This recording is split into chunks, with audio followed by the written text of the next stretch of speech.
નમસ્કાર મિત્રો, જીપી સિરીઝમાં આપનું સ્વાગત છે। મિત્રો, થોડા વર્ષો પહેલાં, થોડા દશકા પહેલાં જ્યારે અમદાવાદથી આપણે રાધનપુર, રાપર, કચ્છ તરફ અથવા ભાભર તરફ જવું હોય તો વાયા વિરમગામ, માંડલ થઈ અને દસાડા થઈને એસટી બસો જતી હતી। અગાઉના સમયે આટલા ખાનગી વાહનો હતા નહીં, પ્રાઇવેટ વાહનો હતા નહીં અને રોડ રસ્તાની પણ મર્યાદા હતી। ત્યારે બધા બસનો જ ઉપયોગ કરતા હતા, એસટી બસમાં જ બધા મુસાફરી કરતા હતા। લગભગ સુખી સમૃદ્ધ નાગરિકો હોય તો પણ એસટી બસમાં જ જતા આવતા હતા।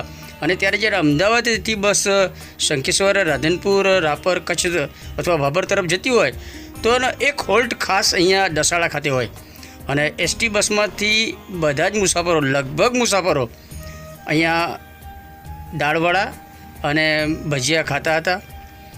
પ્રાચીન સમયે હવે પેકિંગ બોટલ પાણીની નહોતી મળતી, ત્યારે પીવાના પાણીની વ્યવસ્થા પણ અહીં દસાડામાં કરવામાં આવતી હતી અને દરરોજ સેંકડોની હિસાબમાં એસટી બસો અહીંયા આવતી હતી અને એના મુસાફરો અહીંયા ભજીયા ખાતા હતા, દાળવડા અને બધા ભજીયા અને બીજો નાસ્તો પણ કરતા હતા। ત્યારે આવા પડીકા જે તૈયાર છે એવા પડીકા નહોતા મળતા અને ત્યારે તે સમયે 50 વર્ષ પહેલાં પણ અહીંયા આવા જ ગરમા ગરમ ભજીયા બનાવી અને જેટલી પણ સંખ્યામાં મુસાફર જનતા આવે, એસટી બસના મુસાફરો, એ તમામને અહીંયા ભજીયા ગરમા ગરમ આપવામાં આવતા હતા અને હજુ એ 50 વર્ષથી પરંપરા ચાલુ છે। હોટલમાં સુધારા વધારા કરાયા છે। અગાઉ થોડી ગ્રામ્યની જે હાટડી હોય એ કંતાન અને એ ટાઈપની હાટડીઓ હતી, અત્યારે પાકી ધાબાબંધી દુકાન બનાવાઈ છે, ટાઇલ્સો લગાવાયેલી છે, પરંતુ એ જ ટેસ્ટ અને એટલી જ લોકપ્રિયતા સાથે આ દસાડાના ભજીયા અત્યારે લોકો ખાય છે। ગ્રામ્ય કક્ષાએથી જલેબી પણ ખાતા હતા અને અન્ય પ્રકારના જે કાંદાવાળા અને મેથીના ભજીયા અને બટાકાવાળા અને એ બધું પણ અહીંયા બનાવાતા હતા। અને ત્યારે ખાસ અમદાવાદથી જે રાધનપુર, શંખેશ્વર, કચ્છ તરફ જતા લોંગ રૂટ હતા એસટી બસોના, એને વચ્ચે આ હોલ્ટ હતો અને અહીંયા પીવાના પાણીની પણ સરસ વ્યવસ્થા કરાતી હતી। ત્યારે મેં અગાઉ જણાવ્યું તે પ્રમાણે પાણી આવા પેકિંગ નહોતા, પાણીની વ્યવસ્થા હોટલો દ્વારા જ કરવામાં આવતી હતી અને એ રીતે જ આ પ્રાચીન સમયનું દસાડાનું દાળવડા સેન્ટર છે અને એમાં આપણે આજે લગભગ ઘણા વર્ષો પછી, હવે 25 વર્ષ પછી દસાડાના રૂટ પર નીકળ્યા છીએ। આપણે રણમાં જે વાછડા દાદા છે ઝીંઝુવાડાથી આગળ, ત્યાં વાછડા દાદાના દર્શને જઈએ છીએ અને વચ્ચે આ દસાડાનું સેન્ટર આવતું હતું, એટલે આપણે જૂની યાદોને યાદ કરી અને દસાડાના આ દાળવડા અને ભજીયા, મિક્સ ભજીયા બધા ટેસ્ટ કરવા માટે બધા રોકાયા છે। અજીતભાઈ છે, હિરેનભાઈ છે, રામચંદ્રભાઈ અને રવિભાઈ છે અને આપણે અત્યારે સુરેન્દ્રનગર ડિસ્ટ્રિક્ટમાં એક ગ્રામ્ય કક્ષાએ મેરેજ ફંક્શનમાં જવાનું છે ને ત્યાંથી આપણે કચ્છના નાના રણમાં વચરાજ સોલંકી દાદા એટલે કે વાછડા દાદાનું તીર્થધામ છે, ત્યાં પણ દર્શનાર્થે જવાના છીએ।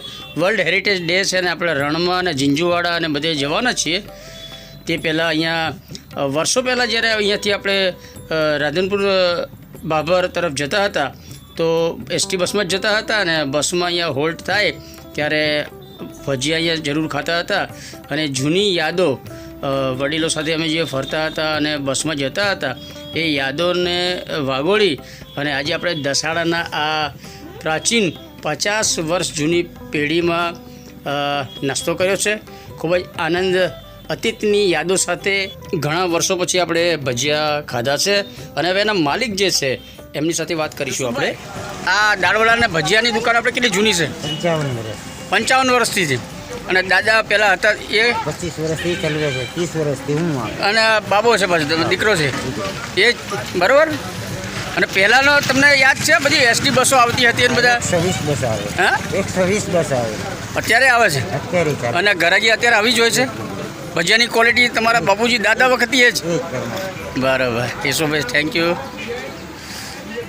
તો મિત્રો, પ્રાચીન સમયે મેં અગાઉ જણાવ્યું તે પ્રમાણે અમદાવાદથી કચ્છ રાધનપુર બાબર તરફ જવું હોય તો એસટી બસમાં જ લગભગ જતા હતા અને આ દસાડા ખાતે હોલ્ટ અહીંયા ચા પાણી નાસ્તો અને ખાસ પીવાના પાણીની સરસ સુવિધા હતી.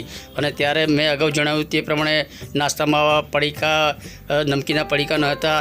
પાણીની બોટલો પણ અત્યારે મળે છે. પ્રાચીન સમયે અહીંયાથી જે પાણીની વ્યવસ્થા થાય અથવા વોટર બેગમાં જે પાણી ભરી લાવ્યા હોય એ જ પીવાનું હોય. અને એસટીની જ મુસાફરી બધા કરતા હતા. જે તે સમયના પ્રાચીન સમયના આ દસાડાની જૂની યાદો છે આપણી, એ અત્યારે આપણે શેર કરી રહ્યા છે. આજે વિવિધ સુવિધાઓ વધી ગઈ છે અને હવે ખાનગી વાહનો અને રોડ રસ્તા પણ વધી ગયા છે. એટલે આ રસ્તા ઉપર હવે લગભગ લોકો ઓછા જાય છે.